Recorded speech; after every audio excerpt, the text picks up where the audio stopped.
जानकारी आ रही है, देश भर में लगातार बढ़ रहे कोरोना के मामले। जी हां, पटना में कोरोना के 2 केस सामने आए हैं। एक एम्स का डॉक्टर कोरोना पॉजिटिव पाए गए हैं, उनकी पुष्टि हुई है। इस वक्त की बड़ी खबर आपको बता दें तो पटना में भी एक मामला, एक एम्स का डॉक्टर कोरोना पॉजिटिव रहा है और जानकारी फिलहाल मिल रही है कि शासन प्रशासन पूरी तरीके से एक्टिव हो गया है, क्योंकि अभी स्थिति यहां पर यह बनी हुई है कि कोरोना केसेस जिस तरीके से सामने आ रहे हैं उससे चिंताएं काफी ज्यादा बढ़ा दी है, क्योंकि देश भर में कोरोना के मामले तेजी से बढ़ भी रहे हैं और चिंता इसलिए बढ़ रही है क्योंकि कोरोना केसेस का ये नया वेरिएंट है जो कि पैर पसारता नजर आ रहा है।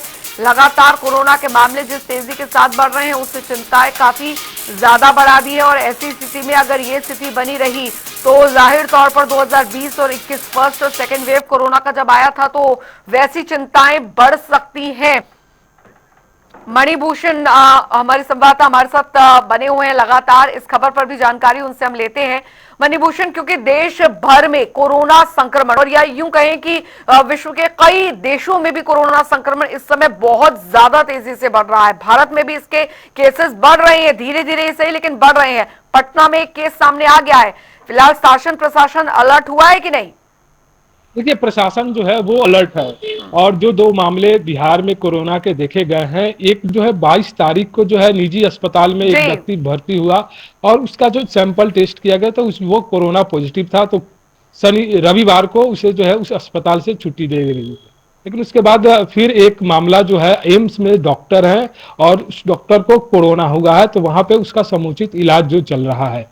और अगर बिहार सरकार में जो स्वास्थ्य महकमा है वह पहले से तैयार है और लगातार इसकी जो है मॉनिटरिंग की जा रही है। अभी से जो है सभी अस्पतालों में और डॉक्टरों के चेंबर्स में जो है ये हिदायत दी गई है कि बिना मास्क का कोई जो है डॉक्टर जो है किसी मरीज को नहीं देखेगा। कोई मरीज और कोई अटेंडेंट होते हैं तो डॉक्टर से अगर उन्हें मिलना है तो वो बाकायदा जो है हाथ जो है सैनिटाइज करेंगे और मास्क लगाकर जाएंगे। ये सब जो है गाइडलाइंस जो है वो अस्पतालों में अब पालन किया जा रहा है। अभी स्वास्थ्य विभाग की तरफ से यह खबर आई है कि अगर मामले बढ़ते हैं तो जो है रैपिड जो एंटीजन जो टेस्ट होता था वो जो स्टेशनों पर और बस अड्डों पर सहित कई सार्वजनिक स्थलों पर इसकी जांच शुरू कर दी जाएगी। तब देखना है कि अगर इस मामले में वृद्धि होती है तो सरकार उस तरह से जो है वो तैयारी कर रही है और वृद्धि होती है तो इस पे तुरंत जो है त्वरित सरकार की तरफ से लगातार जांचें बढ़ेंगी तो उससे और पता चलेगा। और लोगों को जो है पहले जो गाइडलाइन थे कोरोना को लेकर उसे अभी भी पालन करने की जो है हिदायत दी जा रही है। और जो भी लोग हैं अगर किसी बीमारी से संक्रमण है तो बिना मास्क के जो है वो बाहर नहीं निकले और ज़्यादातर अगर आवश्यक काम नहीं है तो वो अपने घर से ही वो काम करे। तो इस तरह के सारे गाइडलाइंस जो है सरकार की तरफ से दिए जा रहे हैं। और 1 हैंड डिस्टेंस जो है जो भी ओपीडी में जो सेवाएं दी जा रही है वहां पर इस तरह के जो है वो पालन हो रहा है कोरोना गाइडलाइंस को लेकर। तो बिहार में जो है वो प्रशासन सतर्क है और इसकी जो है तैयारी जो है जो मूलभूत जो तैयारी होती है उसका जो है लगातार जायजा लिया जा रहा है। ऑक्सीजन जो है किट जो है और मास्क और सैनिटाइजर्स की व्यवस्था जो है सभी अस्पतालों में की जा रही है। सरकार के छोटे मोटे जो अस्पताल है वहां भी जो है यह बताया गया है कि कोरोना का जो गाइडलाइन है उसे लगातार फॉलो किया जाए, क्योंकि देश में जो है लगातार मामले बढ़ रहे हैं और देश में से कई देशों से जो है में यह मामला काफी भयावह भी दिख रहा है। तो भारत जो है अलर्ट है और बिहार जो है काफी अलर्ट है और छोटे मोटे जितने अस्पताल है उसमें कोरोना गाइडलाइंस पालन किए जा रहे हैं। अच्छा मणिभूषण, क्योंकि कुल मिलाकर अभी तो गर्मियों की छुट्टियां चल रही हैं बच्चों के स्कूलों में, खासकर क्योंकि कोरोना संक्रमण की ये नया वेरिएंट है, जाहिर तौर पर खतरनाक भी यहाँ पर हो सकता है अगर ये अपनी वास्तविक स्थिति में आता है तो।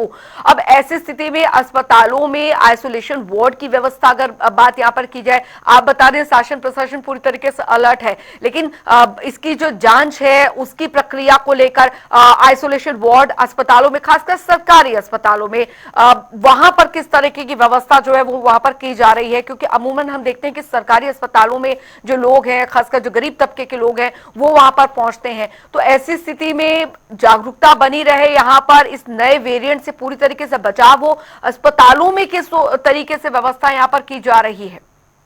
देखिए, अस्पतालों में व्यवस्था को लेकर जो है कल स्वास्थ्य महकमा का जो अपर मुख्य सचिव हैं स्वास्थ्य विभाग के, उनके तरफ से जो जितने सिविल सर्जन जी। हैं उनकी जो है एक बैठक हुई थी और सभी अस्पतालों में 5 से 10 बेड जो है रिजर्व करने की बात कही गई थी। छोटे अस्पतालों में 2 से 4 बेडों का जो है वो रिजर्व करने के लिए कहा गया है और वहीं एनएमसीएच, पीएमसीएच, एम्स जैसे जो बड़े अस्पताल है वहां पे जो है 15 से 20 बेड जो है वो रिजर्व रखने की बात कही गई है और इस संदर्भ में है सभी अस्पतालों को बाकायदा लेटर भी भेजा गया है और वहां पे तैयारियां भी चल रही है। तो अब देखना है कि जो जैसे जैसे जो टेस्ट होंगे उस तरह से जो है अगर मामले आते हैं तो लगातार इस आइसोलेशन बेड जो है उसकी संख्या बढ़ाई जाएगी। लेकिन अभी भी जो अस्पताल में जितने भी मरीज आ रहे हैं उन मरीजों में अगर जिन्हें सीवियर सर्दी खांसी इस तरह की जो है सिम्टम्स देखे जा रहे हैं तो उनका जो है जांच के साथ जो है जो कोरोना का जो जांच होता है